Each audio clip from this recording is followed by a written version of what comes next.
This video is how communicating effectively can lead you to becoming the victim less often.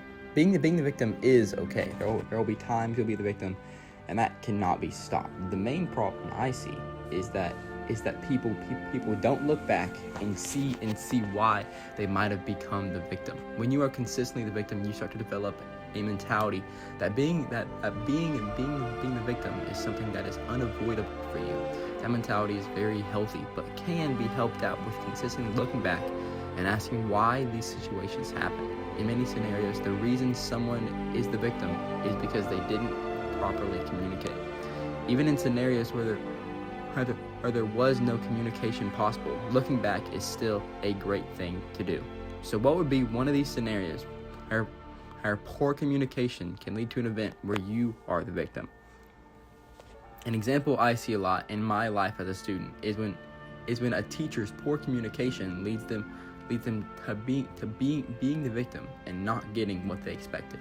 An example that I relate to a lot would be moving instruments from the stage to the classroom in band class. When we are moving from one place to another, our band director gives us instructions on what to do and how to do it so that it is done like the best and most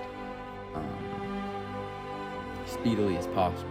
But the problem is that a lot of the time the instructions he gives are very very vague or imprecise, and it leads us to taking more time or doing extra work. That taking extra time is mainly what upsets him. He thinks he only has us to utilize us the best he can to get all of those instruments down there. If inside of our period we do not load all of the instruments, he has to load the rest of it himself and take it down. This upsets him, and obviously he becomes the victim. But why? The reason is because he didn't give us clear instructions how that we could help him to the best of our ability. A lot of the time he would just say load the truck, which just means putting as many instruments onto it as possible to take down. But these instructions are very vague, and they don't really instruct us. They just give us a vague idea, and there's minimal amount of just true guidance in them. He then gets upset, and we end up having less time to practice, and that eventually snowballs to where our concert might not be as good as it could be. From this scenario, it's clear that good communication is very important when it comes to preventing scenarios where you may become the victim.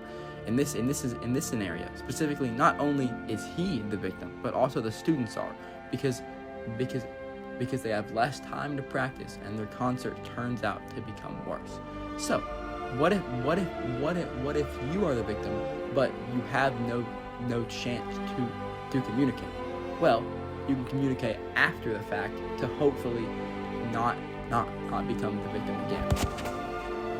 Act like your family is deciding what is for dinner, and so maybe you were not in the room at the time, and they decided, well, we'll get some Chinese food. Okay, specifically, what they ordered you General Tso's chicken, but you really dislike General Tso's chicken for some reason, and you did not enjoy the food at all.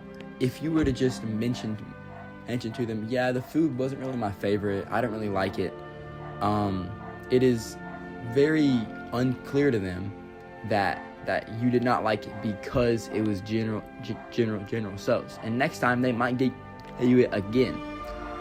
It could have been like the rice was just like a little burnt or something, or like the chicken was not quite cooked enough. But if you were to say clearly something like, I do not like General Tso's chicken, next time please get me sweet and sour, you are both stating your problem and giving a solution. In this scenario, you had no chance to begin with to communicate and stop yourself from being from being the victim. But you can communicate and hopefully in the future stop yourself from becoming the victim there. Communication is the most important thing to do if you want to avoid unfavorable scenarios. The main thing you can do if you are the victim is see if there is anything you can personally do to avoid becoming the victim again. If you have a problem, feel like something might impact you negatively if someone follows through with it, or want to be certain there will be no negative consequences heading your way, then clearly stating how you feel is key. If your communication is muddy, or it expects the other person to understand your feelings beyond what the words say, it is common that people will not fully understand you. If you want to become the victim less, communicate more for your own sake.